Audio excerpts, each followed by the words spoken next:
Hello, everyone, and welcome to another episode of Founders Grid, sponsored by Gaper.io. Today we have Anna Spearman. Anna is the founder of Techie Staffing. Anna, welcome to the show. Thank you so much for having me here. I'm happy to be here. So, give us a brief background about yourself, that what you've been up to before starting Techie Staffing. Okay, well, I'm 22 years old, and to give a little bit of a background, growing up, I was always interested in any new technological gadget, specifically in gaming. So, my first gaming gadget was a Game Boy, and that translated to a PlayStation and PSP and Wii. And when I entered middle school, I finally got my first MacBook, which I was super excited about, and that really quenched my thirst in technology. So moving forward, I was accepted to Marlboro School for high school, and they knew I was really interested in STEM. So my future robotics teacher, he recommended a summer robotics camp for me called the Rock and Robot Summer Camp, which gave a brief introduction of robotics to girls. And so that allowed me to transition to the Marlboro robotics team. And also it just really quenched my thirst and propelled my interest into computer science. So I ended up attending the University of Virginia with a computer science degree, a computer science major, and I minored in entrepreneurship. And I participated in extracurricular activities. I participated in Hack-Seville, which is a nonprofit. It's a bit of an entrepreneurial accelerator, and it also provides different skills for college students that they couldn't necessarily find in traditional college courses. So one of the programs I participated, I actually became a startup trip coordinator. So a part of the nonprofit, they conducted startup trips where it was kind of like a college tour of different tech companies or companies in general. So there was a San Francisco startup trip, and I had to identify 4 different tech companies or general companies, specifically in tech, because with Hack-Seville a lot dealing with tech, and we toured Salesforce, Reddit, DoorDash, as well as Twitch, and that really introduced me to business development and sales, and really selling to the people currently at the company why we as a group should participate and come and tour the office space. So that was a great introduction into reaching out to different people. So upon graduating, I actually had to finish my second semester of senior year remotely due to the pandemic. I arrived back home in Los Angeles from Virginia in spring break, and that's when the lockdown started. So I finished the last part of my second semester remotely, and after graduating, that led to the birth of Techie Staffing, because after graduating, I actually had a virtual graduation. I quickly saw the rapid dwindling of junior software engineer and junior product manager roles, because a lot of companies during that time in the spring and during the new time of the pandemic didn't really know how to ramp up entry-level technical talent just yet virtually. So, but I quickly saw on these different job boards just this wealth of senior tech jobs in different companies, specifically companies that were actually thriving due to the COVID-19 pandemic. So I had had a little bit of background with recruiting from a summer internship in 2019, and wanting to utilize my entrepreneurship minor. I just thought, why not start now? And I founded Techie Staffing, a technology staffing agency specializing in direct hire placements nationwide. We connect top-tier technical talent with growing, thriving engineering teams. Nice. Good luck with that. There are a lot of overlaps with Gaper on that. So let's, before we get down to the challenges related to staffing, uh, building up a company during pandemic, right? So especially how's everything been, and how you've been able to balance with uh, the mental health, the work-life balance, how you've been able to do that? Well, accustomed to working from home. Actually, in college, I actually preferred to do majority of my work from home. I wasn't the type to really be in the libraries, and I always thought of my home as being my main focus point. So I've always been used to having an environment at home where it's simultaneously being able to work and just being able to relax. I actually feel like with working from home and being remote, it's really helped my work-life balance.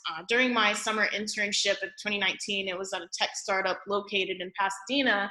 I commuted every day from Culver City to Pasadena, which is about an hour and 15-minute drive and back and forth. And I just felt like during that time, commuting just doesn't make sense. You know, a lot of people say that commuting allows you time to think and just have your own space. But personally, for me, I preferred the little bits of time that my startup allowed me to work from home, because I could basically just wake up, come to the table, you know, open my computer with a cup of coffee. And when I was done with the day, I was able to just close my computer and immediately decompress. So now I'm allowed to, like, right after finishing work, I can go off and take a walk and or exercise and really help work on my mental health. Got it. So staffing, and especially virtual staffing, right? And more primarily towards the technology space, where there are multiple challenges when it comes down to IP protections, and even the founders, the young founders, are very emotionally attached to their ideas, right? So they're not receptive towards initially. Some of them, I'm not talking about all of them. So have you faced founders like these, and how have you convinced them everything virtually, from the placement happening over Zoom to you convincing that you're the right man? So what tricks and trades you've taken in that regard?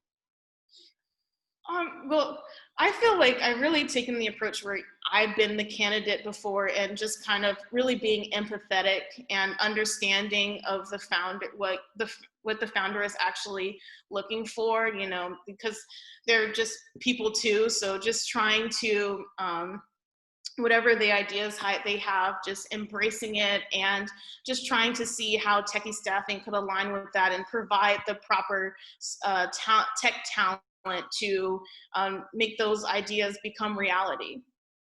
Hmm. Got it. Got it. And so, any three pieces of advice you would uh, give to the young founders out there on how to go about it when selecting the right candidate? What three things or what three qualities should they be looking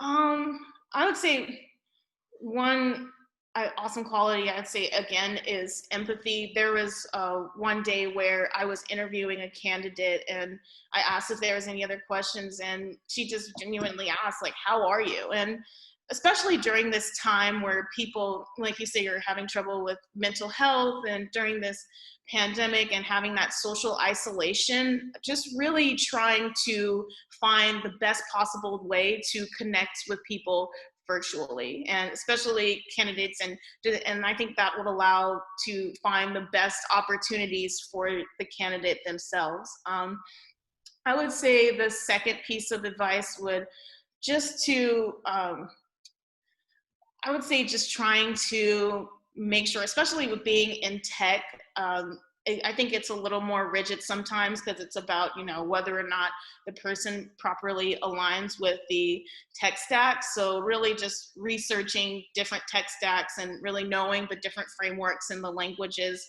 that are out there. And I think that makes it easier to really speak the candidate's language. I know for myself personally, as a technical founder and being a computer science major, I am able to talk about those tech stacks and be comfortable, like, understanding what the engineering wants or the type of problems they want to solve in order to transition to that company. So just understanding is, when you're in that tech space, just understanding the tech stack. And I would say the last piece of advice is just to never give up, and, you know, don't be afraid. I know right now it seems a little dim sometimes, but there's so much hope. And I feel like right now, like, entrepreneurship is really like thrive, is really thriving for people who just have the time at home to think about the problems they are dealing with and how they could possibly solve it and solve core issues that are happening right now, you know, with the pandemic, and trying to help assist with remote collaboration. I've seen a bunch of SaaS products that will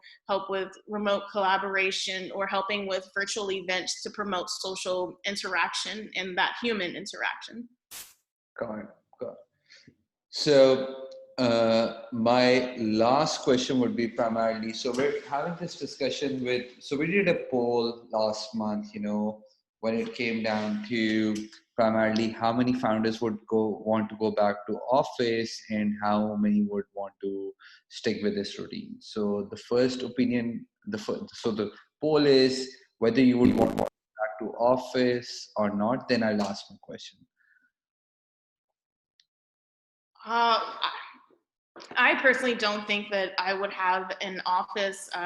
When I started developing the idea, I developed strategic partnerships with 8 senior technical recruiters with full candidate pipelines that were ready to fill incoming job requisitions, and majority of them have done freelance work, and so they are accustomed to work from home. So I actually was really excited during this period of time where companies were majority wanting to transition to remote or working from home, because I really do feel like that flexibility will allow not only just for being focused and in the zone, but also allowing for global hiring and not just hiring within the US or being confined to one geographical location. Now, companies and startups have the opportunity to look for candidates based off of the specific qualification, or in my case, just whether they align with the tech stack, instead of just, oh, is this person located in the right area to eventually go on site. So I do feel like it would be nice potentially to go into a co-working space where you still have that like in-person human collaboration, because starting Techie Staffing during the pandemic, I never I've talked to recruiters who speak about these networking events they attended, where they were not only able to find a wealth of prospective candidates to fill to help with future opportunities, but also finding prospective clients. So I think it would be great if there's kind of like that 50-50 or even 70-30 model, where you can spend some time, maybe you can spend more time work from home, but come in just to have that human collaboration, or even spend more time on site, but also have those days where you can purely focus on your work and your work alone. Got it. Got it. And thank you so much for being on the show. Thank you for everything. Take care of yourself, stay safe, and all the best with Techie Staffing. Thank you so much too, and you be safe as well.